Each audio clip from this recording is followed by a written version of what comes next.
Discount मिल जाएगा। अब ये क्वेश्चन है अच्छा सा, इसका जवाब आपको फटाफट से देना है और बताना है। देखिएगा क्या पूछा है क्वेश्चन ने, growth spurts are prominent in hands and legs of early adolescents due to dash development. बताइएगा, डैश विकास के कारण शुरुआती किशोरों के हाथ में, शुरुआती का मतलब बेसिकली पूर्व किशोरावस्था कह लीजिए आप इसको, है ना, पूर्व किशोरों के हाथों और पैरों में विकास की गति प्रमुख होती है।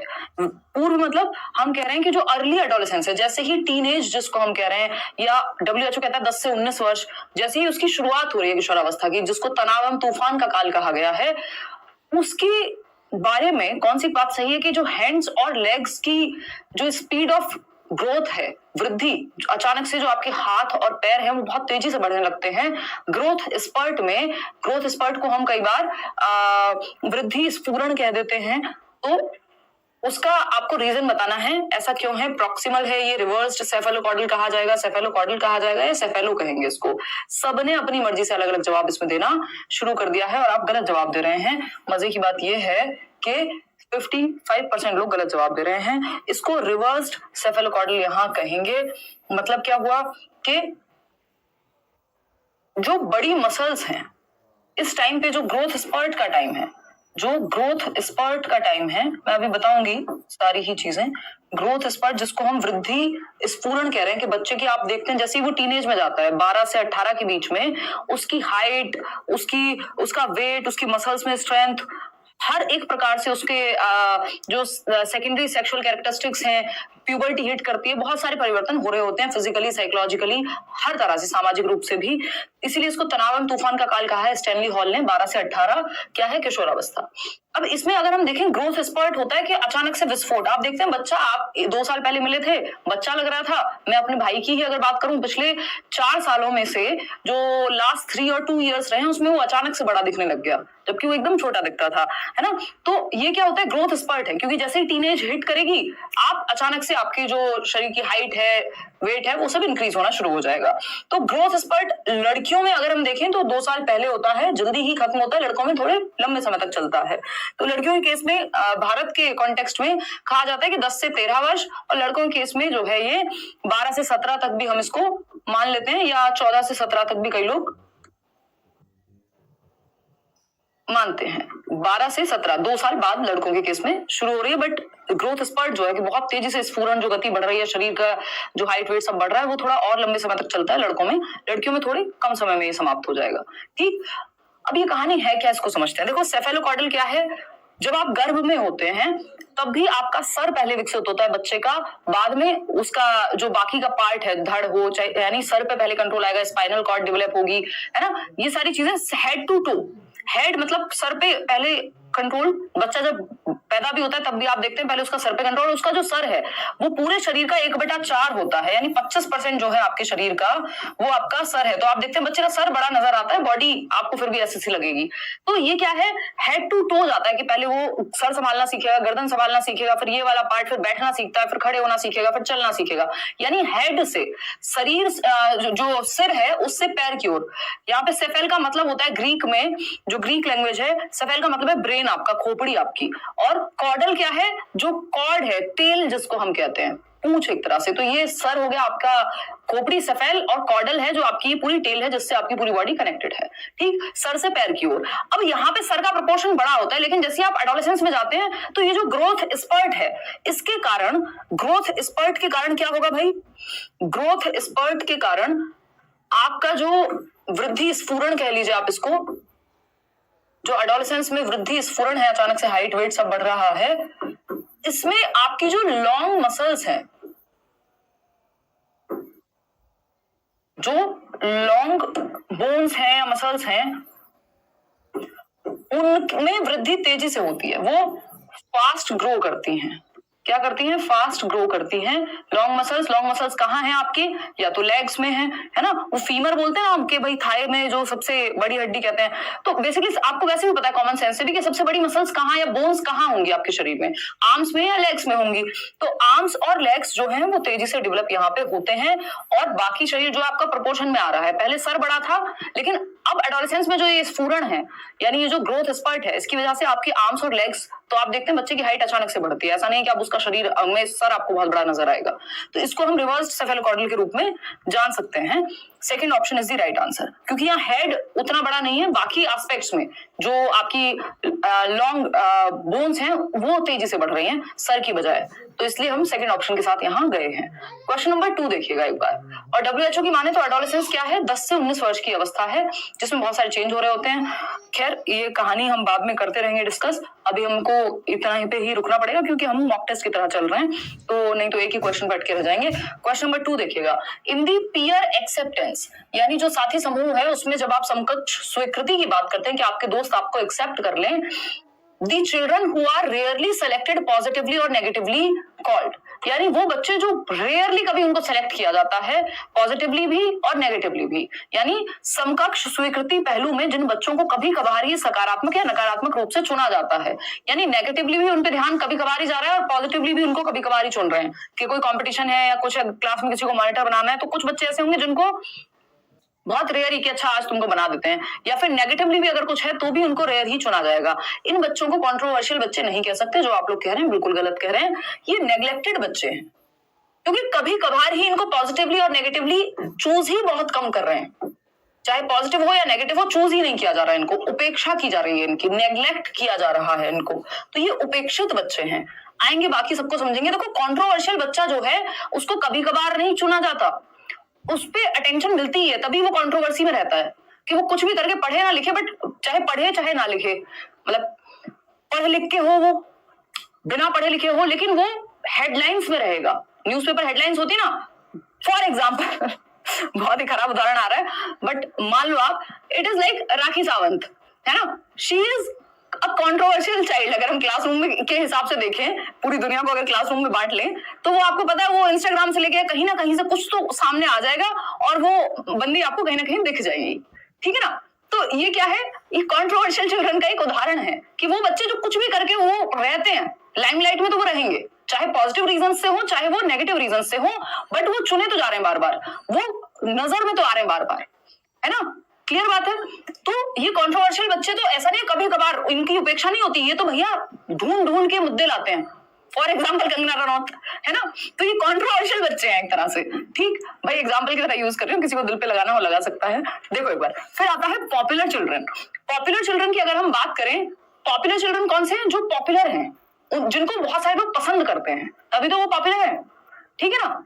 कोई कह रहा है उर्फी जावेद, हाँ मतलब जो आपका जैसे मन कर रहा है आप अपने आप समझ गए ना, बस कुल मिला के बात ये है, क्योंकि आपने जो ये गलत जवाब दिया यही अपने आप में बताता है कि आपको लग रहा है कंट्रोवर्शियल बच्चे हैं जो कभी कभार चुने जा रहे हैं। भैया कभी कभार चुने वाले नेग्लेक्टेड हैं, उनको अच्छे और बुरे चीजों के लिए कभी कभार ही कोई उनसे पूछता है कि खाना खाओगे, 20 दिन में एक बार पूछा, ठीक। तो बेसिकली कंट्रोवर्शियल वो है जो विवादों में बने रहते हैं, चाहे पॉजिटिव रीजन से हो चाहे नेगेटिव रीजन से हो। पॉपुलर वो है जिनको ज्यादातर लोग पसंद कर रहे हैं, है ना, जिनको ज्यादातर लोग पसंद कर रहे हैं वो पॉपुलर हैं। कोई कह रहा है मोदी जी, अरे माफ करो यार, पॉलिटिक्स से बचाओ, इधर आ जाओ। रिजेक्टेड चिल्ड्रन की अगर हम बात करें, अब तो आप दिल पे ही ले गए, भावनाओं में बह गए, वापस आ जाओ, इतना समझ में बहुत आ गया, काफी है। रिजेक्टेड चिल्ड्रन वो है जिनको रिजेक्ट किया जा रहा है, जिनको स्वीकार कभी किया ही नहीं जाता, जिनको कोई कह रहा है पॉपुलर चिल्ड्रन में कटरीना कैफ को डाल दो, बहुत बढ़िया, है ना। फॉर एग्जांपल विराट कोहली, तो पॉपुलर वाला ही एग्जांपल में आएंगे, ठीक है ना। तो पॉपुलर लोग, पॉपुलर चिल्ड्रन कौन से? जिनको ज्यादातर बच्चे पसंद कर रहे हैं, उनके फेवर में है। रिजेक्टेड वो है जिनको रिजेक्ट ही किया जा रहा है सिरे से, ठीक। तो अस्वीकृत बच्चे, तो यहाँ पे उनको रेयरली सिलेक्ट भी नहीं किया जाता, रिजेक्टेड तो रिजेक्टेड ही है बेचारे, तो इसलिए ये नेग्लेक्टेड बच्चे हैं जिनको कभी कभार सेलेक्ट किया जा रहा है पॉजिटिव रीजन के लिए, कभी नेगेटिव रीजन के लिए, ठीक है जी। तो ये हुआ नेग्लेक्टेड चिल्ड्रन। कोई कह रहा है पॉपुलर चिल्ड्रन में हिमांशु को डाल दो, सही है जी। चलिए आते हैं क्वेश्चन नंबर 3 देखिएगा अब। तो ये नेग्लेक्टेड चिल्ड्रन का उदाहरण हुआ। क्वेश्चन नंबर 3 देखिएगा। तो ये चारों प्रकार हमको समझ में आ गए। कोई दिक्कत परेशानी दर्द समस्या? एक आसान सा क्वेश्चन कर लीजिए। अब सर में दर्द हो गया होगा, है ना, थक गए होंगे, जल ग्रहण कर लीजिए, आजकल वो चल रहा है ना मीम इंस्टाग्राम पे, देखो एक बार। तो फटाफट से क्वेश्चन बताओ। क्वेश्चन नंबर 3 है, विच, ये थोड़ा सा आसान सवाल, विच of the following does not promote cultural sensitivity in classroom, यानी निम्नलिखित में से क्या कक्ष में सांस्कृतिक संवेदनशीलता को बढ़ावा नहीं देता है? बताइएगा तराना, बताइए क्या बढ़ावा नहीं देगा? सांस्कृतिक संवेदनशीलता, यानी सभी संस्कृतियों के प्रति हम कक्षा में संवेदनशील हो, मजाक ना उड़ा रहे हो कि किसी पंजाबी कल्चर का या किसी और का, मतलब अलग अलग हर तरह का बच्चा आपकी क्लासरूम में है ना, तो आप संवेदनशील हैं। संवेदनशील ना होने का कौन सा उदाहरण है, या संवेदनशील होने के बारे में कौन सी बात गलत है, दोनों ही तरह से देख सकते हैं। नॉट लगा हुआ है, ध्यान से सवाल को पढ़ेंगे। फर्स्ट ऑप्शन है organising activities related to different cultures, यानी ऐसी विभिन्न संस्कृतियों के अनुकूल गतिविधियों का आयोजन करना, यानी ऐसी एक्टिविटीज आप करा रहे हैं जहां मल्टीपल कल्चर वाले बच्चों को इंक्लूड किया जा रहा है, अलग अलग संस्कृति, अलग अलग त्योहार आप सेलिब्रेट कर रहे हैं तो सारे बच्चे इंक्लूड हो जाएंगे, पॉजिटिव बात है। हमें नॉट पूछा है। Encouraging sharing of experiences by students about their culture, जो विद्यार्थी हैं वो जिस भी संस्कृति से आते हैं अपने अनुभवों को शेयर करें, हमारे यहाँ ऐसे सेलिब्रेशन होता है, हमारे यहाँ ये होता है, ये पहनते हैं, ये फेस्टिवल सेलिब्रेट करते हैं, चलो ये भी पॉजिटिव बात है। सेलिब्रेटिंग हमको क्या चाहिए, नेगेटिव चाहिए, जो गलत है वही सही होगा यहाँ पे।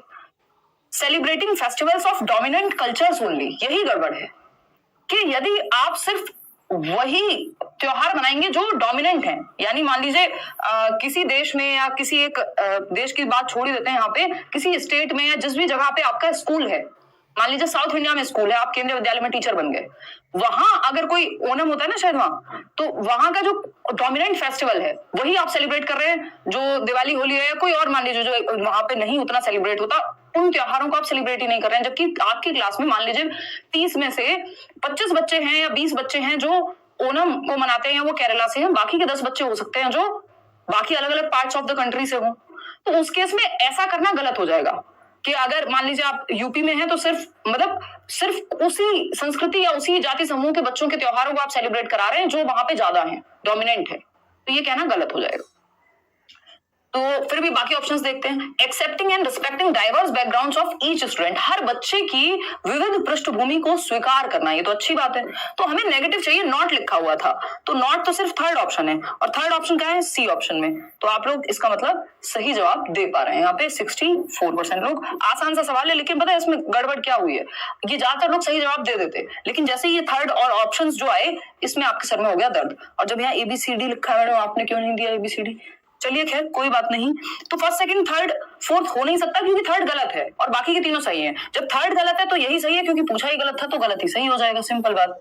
कि आप सिर्फ, तो आप कैसे सभी संस्कृति के प्रति संवेदनशील हुए ही नहीं अगर सिर्फ डोमिनेंट कल्चर का ही त्योहार आप सेलिब्रेट करेंगे। क्वेश्चन नंबर 4 देखिएगा, providing choice and options to students from a range of activities and experiences based on their interests, needs and diversity of learners background follows the principle of, यानी विद्यार्थियों को उनकी अभिरुचि, उनकी जरूरतों, उनके अंदर क्या एप्टीट्यूड है, किस क्षेत्र में वो अच्छा कर सकते हैं, कोई स्पोर्ट्स में, कोई ड्राइंग में, कोई पेंटिंग में, कोई म्यूजिक में, कोई गणित में, तो उनके एप्टीट्यूड को पहचान रहे हैं। परिवेश की विभिन्नताओं को ध्यान में रखकर विविध प्रकार की गतिविधियां करा रहे हैं अलग अलग बच्चों को। ये किसका प्रिंसिपल है, ये प्रिंसिपल ऑफ इंक्लूजन है ना, समावेशन है, एजुकेशन फॉर ऑल, हर बच्चे के लिए शिक्षा, एजुकेशन फॉर ऑल, चाहे वो नॉर्मल बच्चा हो, स्पेशल बच्चा हो, हर बच्चे के लिए। ये लेबलिंग करना गलत बात है, कंपटीशन, एक्सक्लूजन या एक्सक्लूड कर दिया कि 4 बच्चे हैं जो देख नहीं सकते उनको अलग थलग कर दिया, ये गलत है। तो inclusion is the right word over here, ये जो सिस्टम है वो इंक्लूजन का है, इस पे हमने एक अलग से सेशन अभी लिया था। क्वेश्चन नंबर 5 देखिएगा फटाफट से और बताइएगा। क्वेश्चन नंबर 5 क्या कहता है भाई, challenges in reading text and comprehending long passages is a challenge for students with, यानी चैलेंज किस में आ रहा है, रीडिंग टेक्स्ट को पढ़ने में, पाठ को पढ़ने में और उसको समझने में, जो लंबे पैसेजेस हैं, दिक्कत हो रही है। कौन से प्रकार का विकार है ये, कौन सी लर्निंग डिसेबिलिटी है, ये बताइए, फटाफट से जवाब दीजिएगा। आज तो मैंने बैच में भी इवन क्लास नहीं लिया, मैं शाम तक भी थोड़ा सा अच्छा महसूस नहीं कर रही थी, तो अभी ऐसे ही चल रहा है। हालांकि हमारा सिलेबस बहुत ही अंडर कंट्रोल है, खत्म ही हो जाएगा 2-4-6 क्लासेस में, बैच की भी अगर हम बात करें तो टेंशन वाली बात नहीं है। अभी एक आध दिन छुट्टी भी हो तो मैं धीरे धीरे वापस आ गई हूँ ट्रैक पे, समय लगेगा थोड़ा सा तबियत बिल्कुल ठीक होने में। तो ये डिसलेक्सिया है एग्जैक्टली। डिसकैल्कुलिया तो मैथमेटिक्स में होता है, यहाँ पे रीडिंग की बात हो रही है, तो रीडिंग डिसऑर्डर और पढ़ के समझने की दिक्कत है। हियरिंग इंपेयरमेंट थोड़ी है, डिस्ग्राफिया तो राइटिंग इंपेयरमेंट होता है, लिखने में समस्या। ये पठन वैकल्य है, डिसलेक्सिया है, पढ़ने और लिखने दोनों में समस्या हो सकती है, अगर पढ़ेगा ठीक नहीं तो लिखेगा भी ठीक नहीं। हालांकि मेनली पढ़ने वाली ही समस्या है, जो ईशान अवस्थी तारे जमीन पर वाला बच्चा था।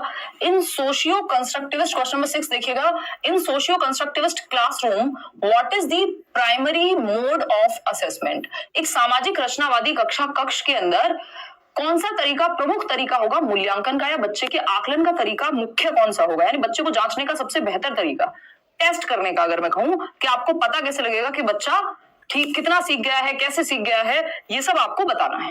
फटाफट से बताना है, जल्दी बताइए। मेरी बेटी 7 साल की है और आपकी वीडियो हमेशा देखती है। बहुत बढ़िया सन्नी, धन्यवाद। चलिएगा, आप लोग के साथ, हाँ आप लोग के बच्चे देखते हैं, बिल्कुल देखिएगा। तो ये सहयोगात्मक परियोजनाएं कि यानी आप उनको ऐसे प्रोजेक्ट्स में डाल दीजिए जहां वो एक दूसरे के साथ ग्रुप में कोलैबोरेट करके कोई काम कर रहे हो, और उस टाइम पे उनको ऑब्जर्व कीजिए, उनका आकलन कीजिए। ग्रुप प्रोजेक्ट दे दिया मान लीजिए, उसके बेसिस पे फिर उनको नंबर दे रहे हैं या व्हाटएवर असेस कर रहे हैं। रिकॉल करना सिर्फ रट्टा लगाना नहीं, बच्चा हमें एक्टिव चाहिए, सबसे ज्यादा एक्टिव यहीं पे है, जिस ऑप्शन में सबसे ज्यादा एक्टिव है वही सही जवाब है। स्टैंडर्डाइज टेस्ट भी बहुत अच्छा तरीका नहीं है, क्योंकि बच्चे के इंडिविजुअल डिफरेंसेस का पता नहीं लग पाता। नॉर्म रेफरेंस टेस्ट भी स्टैंडर्डाइज्ड का ही उदाहरण है। देखिए, मानकीकृत जो परीक्षण होते हैं, इनकी कुछ विशेषताएं मैंने आपको बताई थी, जैसे ये ऑब्जेक्टिव यानी वस्तुनिष्ठ होते हैं, मल्टीपल टाइम आप कॉपी चेक करा लीजिए, सेम रिजल्ट आएगा। ये इनमें वैलिडिटी पाई जाती है, जिस पर्पस के लिए बनाए गए हैं। तो टेट के पेपर में, सीटेट के पेपर में यूपीएससी के सवाल नहीं पूछे जाएंगे, दैट मींस वो वैलिड है, वैध है उस चीज के लिए। रिलायबिलिटी होती है, जितनी बार आप बच्चे को सेम सिचुएशन में सेम क्वेश्चन पेपर अटेम्प्ट करने को कहेंगे, सेम रिजल्ट देगा। तो ये 3 विशेषताएं होती है। और 2 प्रकार के हमने स्टैंडर्डाइज्ड टेस्ट पढ़े थे, एनआरटी नॉर्म रेफरेंस टेस्ट और सीआरटी क्राइटेरियन रेफरेंस टेस्ट। ये जो क्राइटेरियन रेफरेंस टेस्ट है, ये सीधा सीधा सीटेट इसमें आ जाएगा कि आपको कुछ परसेंट का क्राइटेरिया है वो फुलफिल करना है, आप पास हो गए, ये 12th में 33% लाए। एनआरटी क्या है, जैसे आपका केंद्रीय विद्यालय का या DSSB का एग्जाम, आपको मेरिट में आना पड़ेगा। टॉप आप तभी करेंगे जब बाकी सबसे ज्यादा नंबर लाएंगे, ठीक है ना। तो वो एनआरटी हो गया। ये दोनों स्टैंडर्डाइज्ड टेस्ट का उदाहरण है। और स्टैंडर्डाइज्ड टेस्ट मानकीकृत परीक्षण के साथ फायदा ये है कि बहुत बड़ी पॉपुलेशन, लाखों लोग बोर्ड का एग्जाम, यूपीएससी का एग्जाम, सीटेट का एग्जाम एक साथ दे सकते हैं। ये स्टैंडर्डाइज्ड है। लेकिन इसकी समस्या ये व्यक्तिगत क्षमताओं को या व्यक्तिगत विभिन्नताओं को, इंडिविजुअल डिफरेंसेस को ध्यान में नहीं रखता।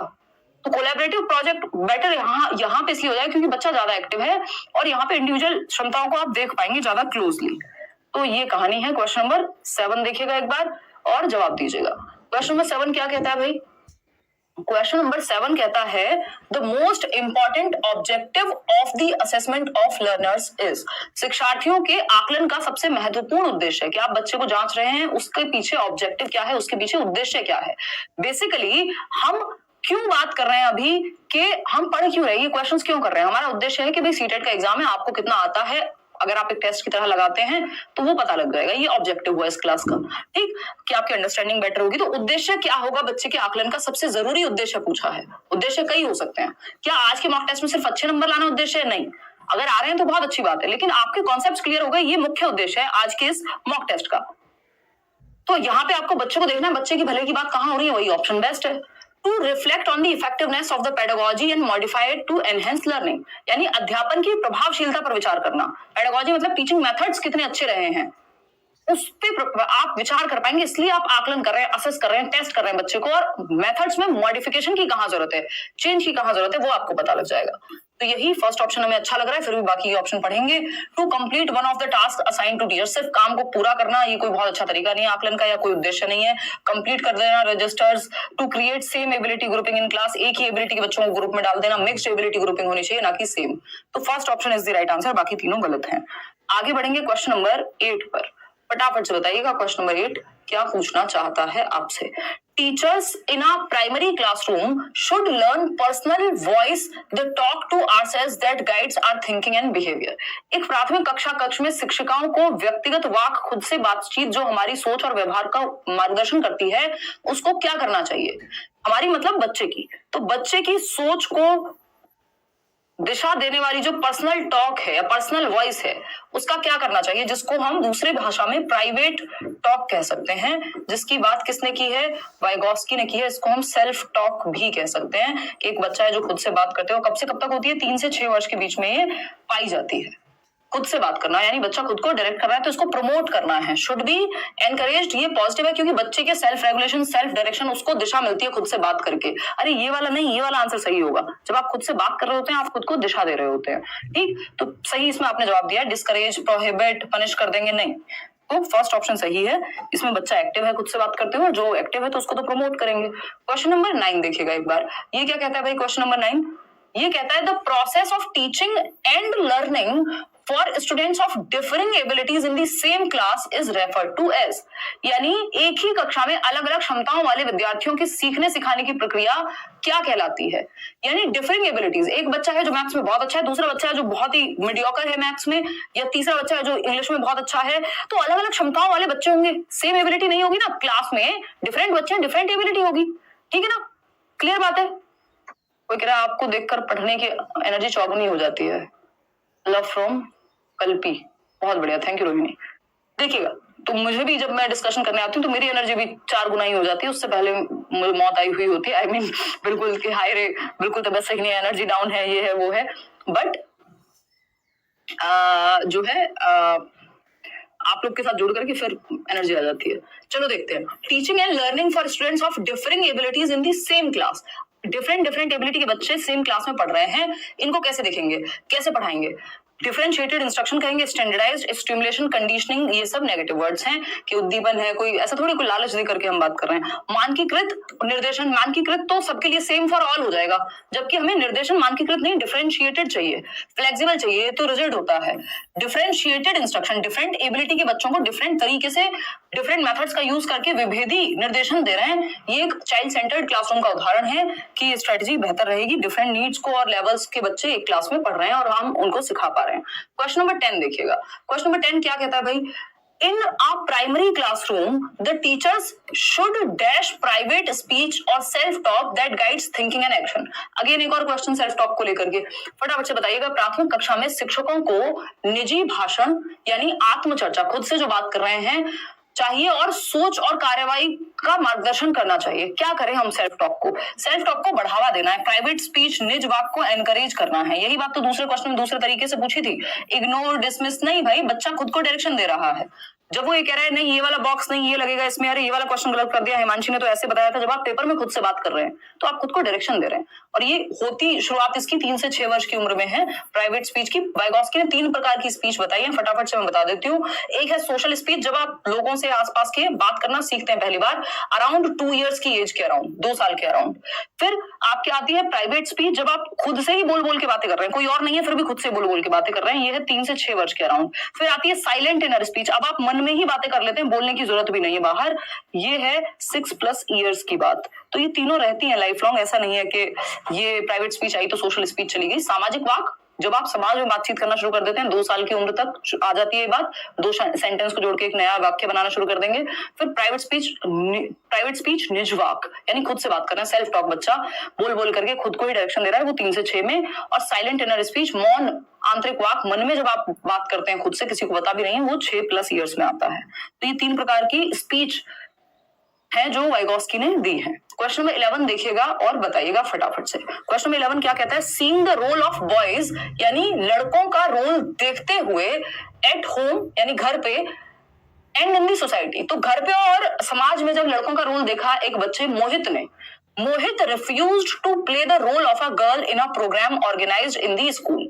मोहित ने मना कर दिया, भैया मैं एक गर्ल की भूमिका, एक लड़की की भूमिका एक स्कूल के प्ले में, एक स्कूल के नाटक में नहीं निभाऊंगा, क्योंकि मैंने देखा है कि लड़कों का तो रोल अलग है समाज में। पापा थोड़ी कभी खाना बनाते हैं, पापा थोड़ी ना ये बोलते हैं। तो ये क्या हुआ, उसने देखा जो समाज में है, सोसाइटी में और घर पे जो उसने रोल देखा बॉयज का, वो उसमें फिट नहीं हो पा रहा था, और उसने एक प्ले के अंदर, एक नाटक के अंदर एक लड़की का रोल प्ले करने से मना कर दिया, saying that because he is a boy he will not wear a girl's dress. It shows what? यानी ये क्या दर्शाता है कि वो तो लड़का है और वो लड़की वाली ड्रेस नहीं पहनेगा, सब उसका मजाक उड़ा सकते हैं, 70 चीजें हो सकती हैं। तो मोहित ने घर व समाज में, कहां देखा ये उसने? घर व समाज में लड़कों की भूमिका को देखते हुए स्कूल में आयोजित एक कार्यक्रम में लड़की की भूमिका को यह कहकर निभाने से इनकार कर दिया कि वह एक लड़का है इसलिए वह लड़की की ड्रेस नहीं पहनेगा।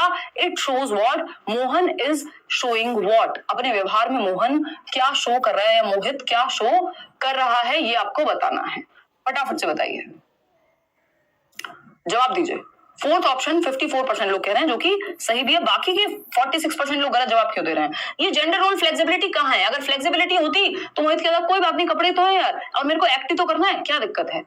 तो फ्लेक्सिबिलिटी तो है ही नहीं। फ्लेक्सिबल रोल देखा होता तो, अगर उसने जनरली ये देखा होता कि हाँ कोई बात नहीं, आजकल जैसे जितने यूनिसेक्स कपड़े आ गए हैं कि वही टी शर्ट महिलाएं भी पहन सकती हैं, पुरुष भी पहन सकते हैं, है ना, 70 चीजें, शूज आ गए हैं, घड़ियां, पता नहीं कितनी चीजें हैं। तो ये जेंडर रोल फ्लेक्सिबिलिटी को दर्शाती है, पहले शायद इतना नहीं था। तो फ्लेक्सिबिलिटी देखी होती तो वो मना ही नहीं करता, तो ये तो होगा नहीं। जेंडर इक्वालिटी, इक्वालिटी कहाँ है इसमें? बराबरी कहाँ है? क्या वो कुछ कम हो जाएगा अगर वो एक रोल प्ले कर लेगा एक नाटक में जो उसको एक टास्क मिला है? तो कुछ इनइक्वालिटी क्रिएट हो जाएगी? नहीं, तो इक्वालिटी तो यहाँ है ही नहीं, हो ही नहीं रही। मोबिलिटी, गतिशीलता है, कुछ चेंज आ रहा है? नहीं आ रहा।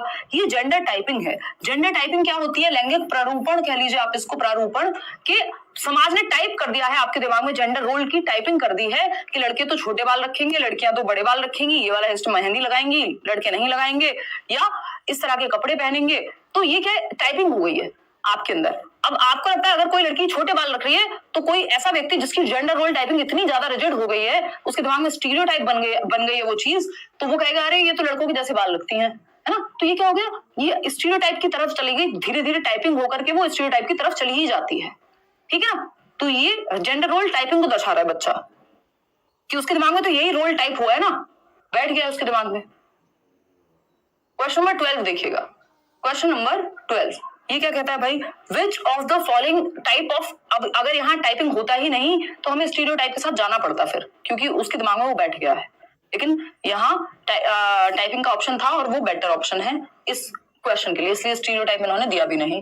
विच of the following type of intelligence was described bye Harvard gardener? ये 4 प्रकार हैं बुद्धि के, इनमें से कौन से प्रकार की बात हार्वर्ड गार्डनर ने अपने बहुबुद्धि सिद्धांत यानी मल्टीपल इंटेलिजेंस की थ्योरी में दी थी? 1983 में हार्वर्ड गार्डनर की एक बुक आई थी फ्रेम्स ऑफ माइंड करके, जिसमें 7 प्रकार की बुद्धि की बात उन्होंने की। हालांकि आज के समय में वो 8 है एज पर एनसीईआरटी भी, और आपको उन 8 प्रकार में से कौन सा एक प्रकार यहाँ मौजूद है उस ऑप्शन को चूज कर लेना है, ठीक। इन पे हम क्वेश्चंस कर चुके हैं अलग से भी। तो अगर मैं बात करूं, गार्डनर ने कहा आईक्यू टेस्ट उतना महत्वपूर्ण नहीं है, बच्चे अलग अलग प्रकार से बुद्धिमान हो सकते हैं, इसीलिए कई प्रकार के बुद्धि के टाइप इन्होंने दिए। बात ठीक है नहीं? 69% लोग कह रहे हैं लिंग्विस्टिक इंटेलिजेंस, बिल्कुल सही बात है। भाषिक बुद्धि या भाषाई बुद्धि की बात गार्डनर ने की है। वो लोग जो राइटर्स हैं, वो लोग जो इवन पोइट्स हैं, वो लोग जो नॉवेल्स लिख रहे हैं, या जिनकी भाषा पे अच्छी पकड़ है, भाषा को प्रोड्यूस करने से लेकर के और उसको मतलब स्पोकन लैंग्वेज हो चाहे वो रिटन लैंग्वेज हो, तो भाषा पे पकड़ है अच्छी, तो हम ये कहेंगे वो लिंग्विस्टिक इंटेलिजेंस रखते हैं, है ना। तो इसका एक बहुत ही आसान सा उदाहरण अगर आप कहेंगे तो चेतन भगत ले लीजिए, या जितने भी हमारे राइटर्स रहे हैं, अगर आप बहुत अच्छे प्रेमचंद की अगर हम बात करें तो उनमें लिंग्विस्टिक इंटेलिजेंस पाई जाएगी। जेनरिक इंटेलिजेंस की उन्होंने कोई बात नहीं की कि एक जनरल इंटेलिजेंस होती है वही हर जगह काम करती है, नहीं, इनसे पहले लोग बात कर रहे थे वो इन्होंने नहीं की। और जनरल और स्पेसिफिक की बात चार्ल्स स्पीयरमैन ने की है। फिजिकल इंटेलिजेंस की उन्होंने कोई बात नहीं की, वो काइंस्थेटिक इंटेलिजेंस है जिसकी उन्होंने काइंस्थेटिक भी नहीं है, बॉडीली काइंस्थेटिक जिसको हम कहते हैं, शारीरिक गतिक बुद्धि, वो अलग है। इसका मतलब ये ओवरऑल शारीरिक बुद्धि नहीं है, कोई फिजिकल कोई भौतिक वो वाली बुद्धि की बात यहाँ नहीं हुई। तो B option is the right answer. Question number 13 देखिएगा, ये क्या कहता है फटाफट से देखेंगे। Question number 13, which of the following attitude is best suited to positive group dynamics within the classroom? यानी कक्षा में सकारात्मक समूह की सक्रियता के लिए निम्नलिखित में से कौन सा रवैया रुख सर्वाधिक उपयुक्त है? यानी ग्रुप डायनामिक पॉजिटिव हो, यानी बच्चा ग्रुप में पॉजिटिवली सीख पाए, इसके लिए कौन सा एक रवैया सही है कि बच्चे ग्रुप में से OMR शीट डाल दीजिए, टेलीग्राम पे डाल देंगे, प्रगति लाल पीले मत हो, है ना, ऐसे ही डाल देंगे, कोई बात नहीं, डाल देंगे। जैसे ही सारी वो सब डालेंगे तो मैंने प्रीवियसली भी डाली हुई होगी, दोबारा डाल दूंगी मैं। एग्जैक्ट वही सीटेट की जो OMR शीट है शेयर ही हमने शुरू करना किया है, एग्जैक्ट सीटेट वाली। ये नहीं पता चले आप SSC के गोले भर रहे हैं, वो जरा से होते हैं, सीटेट के थोड़े डिफरेंट होते हैं। कक्षा में सकारात्मक समूह की सक्रियता के लिए, और हमने बैच में तो इवन मॉक टेस्ट में लगा के दे भी दी है, वो देखना एक बार। तो कक्षा में सकारात्मक समूह, एक पॉजिटिव ग्रुप बने क्लासरूम में, इसके लिए कौन सा एक डायनामिक बेटर है, पॉजिटिव है? Laying down strict external rules prohibiting group interaction. अगर ग्रुप में इंटरेक्शन ही नहीं होगा, बच्चे आपस में बात ही नहीं करेंगे, इतना स्ट्रिक्ट रूल हो जाएगा, तो फायदा क्या है? वो कौन सा पॉजिटिव ग्रुप डायनेमिक हुआ? Dividing the class into permanent ability grouping, permanent ability grouping नहीं, सब groups for functioning, mixed ability grouping कभी कभार कर सकते हैं, अलग अलग चीज के लिए अलग अलग ग्रुप बना दिए, परमानेंटली आपने डाल दिया, वो गलत है। Encouraging all students in class to dialogue and collaborate for problem solving, simple फंडा है, बच्चा जहां सबसे ज्यादा एक्टिव है वही ऑप्शन सही है। तो समस्या समाधान के लिए आप बच्चों को बातचीत करने के लिए, डिस्कशन डिबेट के लिए अपॉर्चुनिटी दे रहे हैं, अवसर दे रहे हैं, आगे बढ़ा रहे हैं। फोर्थ ऑप्शन है encouraging competition between groups to enhance performance, competition को बढ़ावा देना कोई भी समझदारी का काम नहीं है, ये कोई चाइल्ड सेंटर्ड एजुकेशन को प्रमोट नहीं करता है। तो third option is the only right answer over here. Question number 14 देखिएगा, जवाब दीजिएगा क्वेश्चन नंबर 14, मैथमेटिकल डिसऑर्डर। जैसे आपसे पेपर में 30 क्वेश्चन पूछे जाएंगे सीडीपी में, उसी तरह से 30 क्वेश्चन आपके सामने आज रखे हुए हैं। तो mathematical disorder in context of learning disability is referred to, अधिगम अक्षमता के संदर्भ में गणितीय अधिगम अक्षमता, गणित में समस्या होगी बच्चे को। कौन सा एक प्रॉब्लम है ये? डिसकैलकुलिया है, सिंपल गणन संबंधी विकार है, गुणज वैकल्य कह देते हैं। बच्चे को कैलकुलेशन में, मल्टीप्लिकेशन में, एडिशन में, सब्ट्रैक्शन में, इन सब में दिक्कत होगी। डिस्प्रेक्सिया तो मोटर स्किल्स वाला होता है, पेन पकड़ने में, चलने फिरने में, टाई लगाने में, शू लेसेस जूते के फीते बांधने में। डिसलेक्सिया रीडिंग डिसऑर्डर है, डिस्ग्राफिया राइटिंग है ना। डिसकैलकुलिया है कैलकुलेशन या गणित में समस्या आएगी। Third option is the right answer. Question number 15 देखिएगा। शीला एक बच्ची है, 5 साल की बच्ची है, इसके बारे में समझते हैं। शीला, क्वेश्चन नंबर 15 कहता है, शीला अ 5-year-old गर्ल, 5 साल की बच्ची है, started playing the musical instrument guitar. 5 साल की बच्ची है, एक म्यूजिकल इंस्ट्रूमेंट गिटार नाम के इंस्ट्रूमेंट को विदाउट एनी आउटसाइड इंस्ट्रक्शन, किसी ने उसको इंस्ट्रक्शन नहीं दी और बजाना उसने शुरू कर दिया था जब वो 3 साल की थी तब से। This talent would characterises her as a, इसका एक और उदाहरण मेरे दिमाग में आ रहा है। आपने अगर शकुंतला देवी मूवी देखी है तो वो मैथमेटिक्स में अपने आप में बहुत ही गिफ्टेड चाइल्ड रही, बहुत क्या मतलब गिफ्टेड चाइल्ड रही, और उनको किसी ने उस तरह से सिखाया नहीं। और आपने मूवी में भी अगर देखा हो, उनके फादर कोई कैलकुलेशन कर रहे होते हैं और वो फटाक से बता देती हैं। ये कुछ बच्चे गिफ्टेड होते हैं कुछ क्षेत्रों में,